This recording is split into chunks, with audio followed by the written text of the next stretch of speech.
Hey everyone, welcome to our channel. In today's video, I'll show you how to rename or change the name of a board in Trello. So whether you've made a typo or just need a new name for your project, it is a quick and easy process.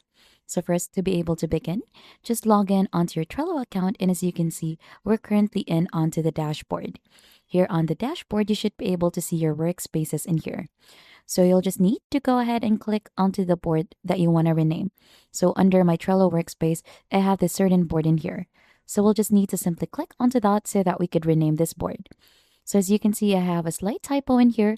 So if you hover onto the name of your board, so I have here my Trello board. So since there is a typo, let's simply click onto that and it should go ahead and give you an option to rename it or change the name. So you'll just need to go ahead and try to change this, or you could go ahead and fully delete them all. Try to change the name to my board and just click onto anywhere to go ahead and apply the changes.